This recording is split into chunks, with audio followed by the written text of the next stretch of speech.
एक समय की बात है, धर्मराज युधिष्ठिर ने भगवान श्री कृष्ण से पूछा, हे मधुसूदन, आषाढ़ मास के शुक्ल पक्ष की एकादशी का क्या नाम है? कृपया इसकी कथा और महिमा मुझे विस्तार से बताइए। भगवान श्री कृष्ण ने उत्तर दिया, हे राजन, इस एकादशी को देवशयनी एकादशी, हरिशयनी एकादशी, पद्मा एकादशी तथा योग निद्रा प्रारंभ होने वाली एकादशी भी कहा जाता है। इस दिन से भगवान विष्णु 4 मास के लिए पाताल में योग निद्रा में चले जाते हैं, जिसे चातुर्मास कहा जाता है। इस अवधि में शुभ कार्य वर्जित माने जाते हैं, जैसे विवाह, गृह प्रवेश आदि। श्री कृष्ण जी बोले, पूर्व काल में एक पुण्यात्मा राजा मांधाता राज्य करते थे। उनके समय में प्रजा सुखी थी, लेकिन एक बार उनके राज्य में भयंकर अकाल पड़ा। वर्षा बिल्कुल नहीं हुई, जिससे लोग कष्ट में आ गए। राजा ने अनेक यज्ञ, दान व तप किए, परंतु कोई समाधान नहीं हुआ। तब वे महर्षि अंगिरा के पास गए और उपाय पूछा।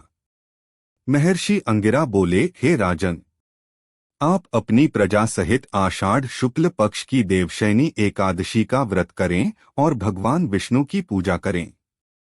इससे अवश्य ही वर्षा होगी और अकाल समाप्त होगा। राजा मांधाता ने महर्षि के बताए अनुसार पूरे राज्य में देवशयनी एकादशी का व्रत करवाया। सभी भक्तिपूर्वक उपवास करके रात्रि जागरण करने लगे। भगवान विष्णु इस व्रत से प्रसन्न हुए और उनके राज्य में पुनः वर्षा होने लगी। प्रजा सुखी हो गई और सब जगह हरियाली छा गई। देवशयनी एकादशी का महत्व। इस दिन भगवान विष्णु क्षीर सागर में शेषनाग पर योग निद्रा में चले जाते हैं। 4 मास चातुर्मास तक वे निद्रा में रहते हैं। इस दौरान शुभ कार्य जैसे विवाह, गृह प्रवेश आदि नहीं किए जाते।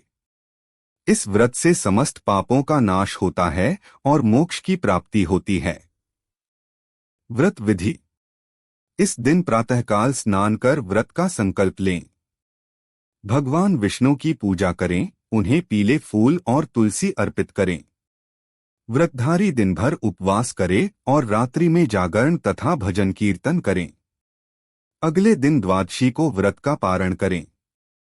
फल। देवशयनी एकादशी का व्रत करने से जन्म जन्मांतर के पाप नष्ट होते हैं, सुख समृद्धि प्राप्त होती है और अंत में विष्णु लोक की प्राप्ति होती है।